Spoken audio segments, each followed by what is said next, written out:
রান্নাঘরে মেঝেটা হয়েছে আজ গোটা একটা দিন হয়ে গেল। মিস্ত্রি কাকু বলেই দিয়েছিল একটা দিন হয়ে গেলে যেন তারপরের দিন থেকে আমরা মেঝেটাতে পানি দিয়ে বেঁধে, মানে মেঝেটাকে পানি দিয়ে ডুবিয়ে রাখতে হবে। তার জন্য আমি বাইরে থেকে একটু মাটি তুলে নিয়ে যাচ্ছি, কেননা ওই রান্নাঘরের মেঝের ওখানে পানি বার করার জন্য একটা নালা আছে, ওটাকে বন্ধ করতে হবে। মেঝেটা হওয়ার কারণে ফ্রিজটা দুদিন ধরে বন্ধ আছে, কারণ ফ্রিজটা তো রান্নাঘরেই থাকতো, তখন ওটাকে আবার ঘরে শিফট করা হয়েছে। তার জন্য একটা বোর্ড কিনে নিয়ে এসেছি, আগের ভিডিওতেই তোমাদের বলেছিলাম, তো বোর্ডটা আজকে থেকে চালু করে দিলাম।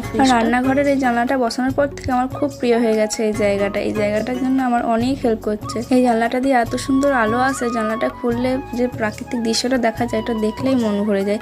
আবার ওই যখন রান্না করি আমি ওইখানেই ফোনটা রেখে দিই, ওটা আমার স্ট্যান্ডেরও কাজ করে দেয়। বিকালে শরীর ধরা থেকে যে পানিটা আসে ওই পানিটা আমি আজকে কাজে লাগিয়ে দিচ্ছিলাম রান্না করে।